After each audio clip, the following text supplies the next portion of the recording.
And at the line of actual control, Secretary of State Mike Pompeo has said entire world is beginning to unite against China's unfair practices. He also predicted an anti-China axis by countries like US, India, Japan, Australia and South Korea to take on China.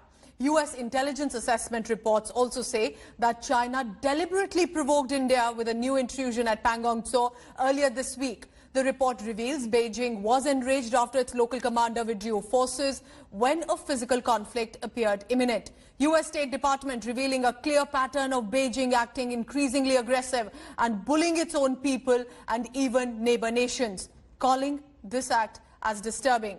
So Geeta Mohan has been tracking all the latest. Geeta, can we say on one side, even if of course this is purely for American agendas, but the USA is backing India this time very directly and clearly against China?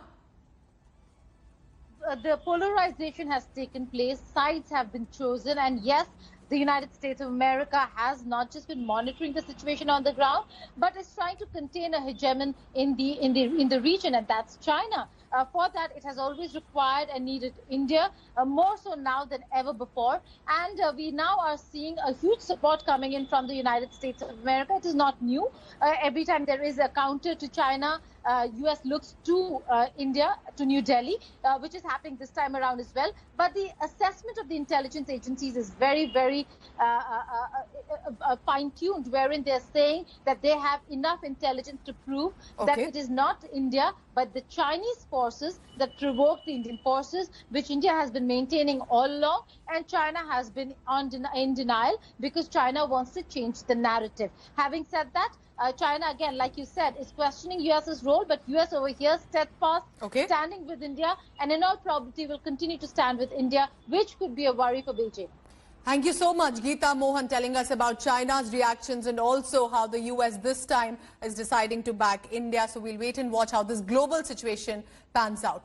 Let me now take you back into history, because the south of Pangong Tso, the area currently along the line of actual control and is simmering as well, dominated by the Indian Army, is extremely significant. It's as part of the eastern Ladakh that has witnessed some of crucial battles, especially 1962 Battle of Rezangla. Gaurav Sawant with this very special report about the importance of South Pangong and our brave men. Take a watch.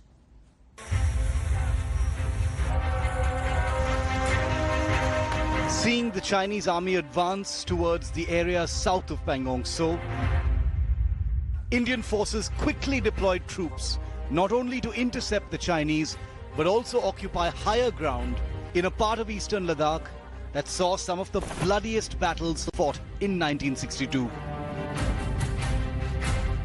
Chushul in southeastern Ladakh, south of the Pangong Lake, was and remains a key defense area for the protection of the road to Leh. Therefore, occupation of Rezangla on one side and of Gurung Hill and Magar Hill on the other side, overlooking the Spangur Gap, to keep an eye and interdict the Chinese was extremely important.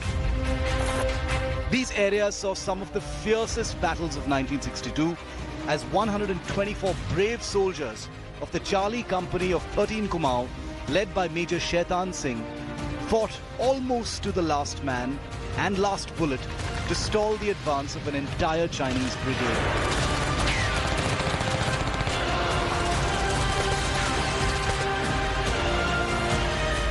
Indian Army has captured strategic heights on the southern part of Pangong Tso Lake. These heights have immense tactical and strategic significance, as whoever holds these heights not only would dominate the southern part of Pangong Tso Lake, but will also dominate by fire and observation Chushul town, Chushul airstrip, as well as the defense fortifications of India. The main threat to Chushul was through the Spangur Gap, a kilometer-wide break in the mountains along the line of actual control, some 15 kilometers away. The Chinese had incidentally built a road from Rudok in Tibet to the Spangur Gap in 1962 itself. And this road was linked directly to China's crucial artery G219 connecting Xinjiang to Lhasa in Tibet. The army had even in 1962 deployed AMX-13 tanks at the base of Gurung Hill.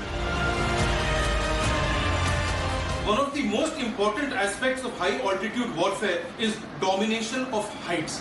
When you dominate a height, you're able to look into the enemy territory. You can see the enemy posts, you can see the enemy logistic bases, you can actually also bring down targeted fire onto the enemy military equipment also. So whoever occupies the height gains a very tactical and strategic advantage in that area. The army's move to quickly deploy and occupy the Blacktop Peak in Ladakh is not only tactically brilliant but also strategically extremely significant. This is one of the highest peaks in the area and can dominate the Chinese side for several kilometers.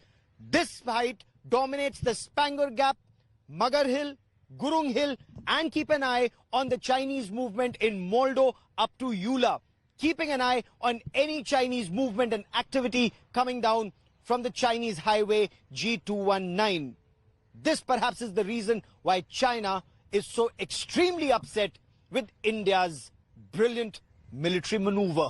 With cameraman Kripal Singh in Delhi, Gaurav Sawant for India Today. Hi everyone, Preeti Chaudhary here. Hope you like this video. For latest news and analysis, like and subscribe to the India Today YouTube channel. And don't forget to press the bell icon to stay updated. Thank you for watching.